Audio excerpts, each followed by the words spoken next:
સુરેન્દ્રનગર જિલ્લાની થાનગઢમાં નિર્વિઘ્ને કોઈપણ જાતના શોર શરાબા વગર શાંતિથી મતદાન પૂર્ણ થયું છે।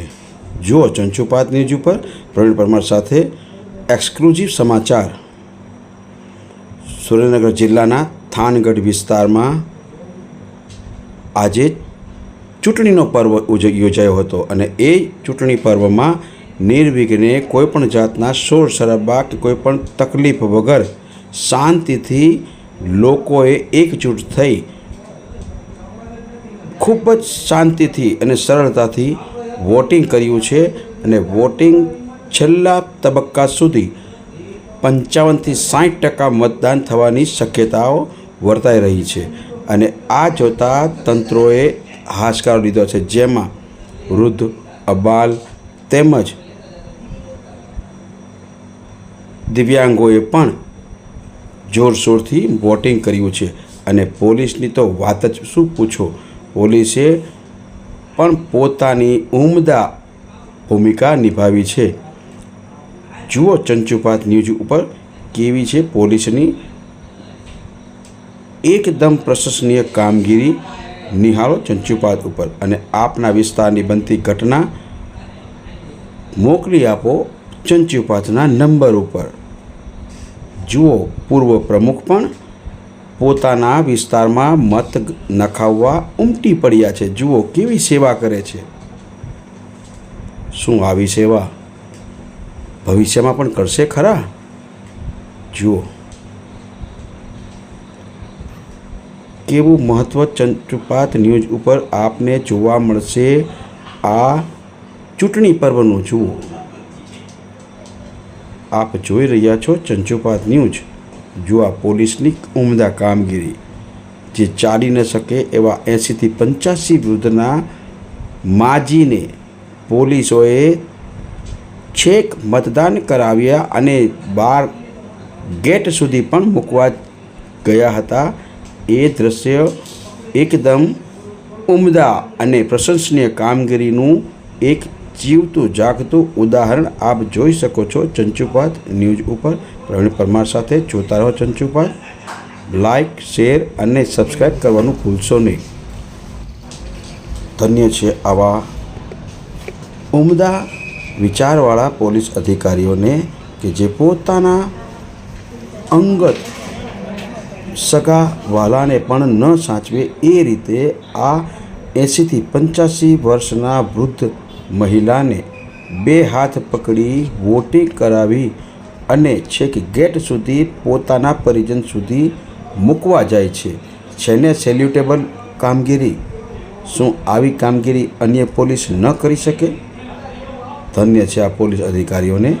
ચંચુપાત ન્યૂઝ આ પોલીસને સેલ્યુટ કરે છે। હા, પણ આ પોલીસને અન્ય પોલીસને નહીં કંઈ ચાપલૂસી કરવું એ ચંચુપાતના ગુણધર્મ જ નથી। ચંચુપાત તો ચંચુપાત જ બતાવે છે અને એના માટે જ પંકાયેલું છે। જુઓ આ 6 વાગ્યાનો નજારો ચંચુપાત ન્યૂઝ ઉપર, જે ગેટ બંધ થવાનો સ્પષ્ટ દેખાઈ આવે છે કે હવે ગેટ બંધ થાય છે અને હવે પછી કોઈ પણ વોટિંગ કરવા આવી શકશે નહીં। જુઓ આ અધિકારીઓનો ગેટ બંધ કરતો દ્રશ્ય અને હવે ચંચુપાત તમને બતાવવા જઈ રહ્યું છે EVM સીલ થવાનું કામગીરી। જુઓ ચંચુપાત ઉપર કેવી રીતે થાય છે આ મત ગણતરી પૂરી થયા બાદ સીલિંગની કામગીરી। જુઓ આ છે સીલિંગ કરતા અધિકારીઓ। જો કેવી રીતે થાય છે આ સીલિંગની કામગીરી। જુઓ ટોપ ટુ બોટમ EVMને ચકાસવામાં આવે છે। ચકાસણી કર્યા પછી વોટિંગ ચકાસણી કરવામાં આવે છે। વોટિંગ કમ્પ્લીટ થઈ ગયા પછી સ્થાનિક જવાબદાર અધિકારીઓની દેખરેખ નીચે તેમજ એમના સુપરવિઝનથી વિડીયો રેકોર્ડિંગ સહિતની કામગીરી આ EVM સીલિંગની કામગીરી થઈ રહી છે અને આપ જોઈ રહ્યા છો ચંચુપાત ન્યૂઝ પ્રવીણ પરમાર સાથે। જુઓ તમામ આંકડાકીય માહિતી તેમજ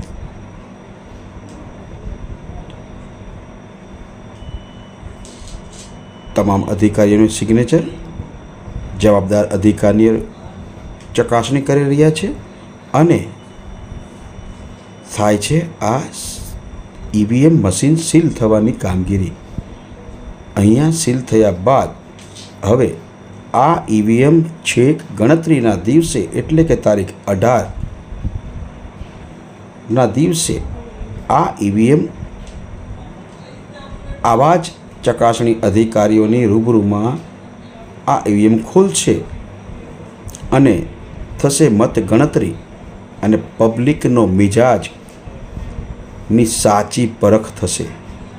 જુઓ, અને પબ્લિકે કોની પરખ કરી છે? પોતાના હમદર્દ અને નગરપાલિકાને સચોટ, સાત્વિક તેમજ ભ્રષ્ટાચાર મુક્ત રીતે ચલાવવા માટે કોની ઉપર કળશ ઢોળે છે એ પણ આ તારીખ 18ની દિવસે આપને જોવા મળશે. જુઓ, આ મતપેટીમાં આશરે 107 ઉમેદવારો જેણે ચૂંટણીમાં ભાગ લીધો છે, ચૂંટણીના જંગમાં જે કૂદી પડ્યા છે, ચૂંટણીને માહોલને જેણે ગરમ કર્યો છે, તમામ 107 ઉમેદવારો જેમાં ભાજપ, કોંગ્રેસ, આમ આદમી પાર્ટી, બસપ તેમજ અપક્ષો મળી તેમનું ભાવિ આ ઈવીએમમાં આવા જ ઈવીએમમાં થાનગઢમાં સીલ થઈ રહ્યું છે. જુઓ, અને હવે કોની ઉપર વિજય કળશ ઢોળાશે એ તો હવે 18 તારીખે જ આપને જોવા મળશે. એ પણ ચંચુપાત ન્યૂઝ ઉપર જોતા રહો. ચંચુપાત સબસ્ક્રાઈબ, લાઈક અને શેર કરવાનું રખે ચૂકતા નહીં. જોતા રહો ચંચુપાત ન્યૂઝ પ્રવીણ પરમાર સાથે. અને આપના વિસ્તારમાં બનતી અકલ્પનીય ઘટનાઓ તમામ પ્રકારની એને વાચા આપવા અને ન્યાય આપવા ચંચુપાત ન્યૂઝ ઉપર વિડીયો અને વિગત મોકલી આપો અને નિશ્ચિંત બનો, જરૂર ચંચુપાત આપની સાથે ન્યાય કરાવશે એની ખાતરી સહિત હું વિદાય લઉં છું. પ્રવીણ પરમાર, ચંચુપાત ન્યૂઝ, પ્રવીણ પરમાર, સુરેન્દ્રનગરથી.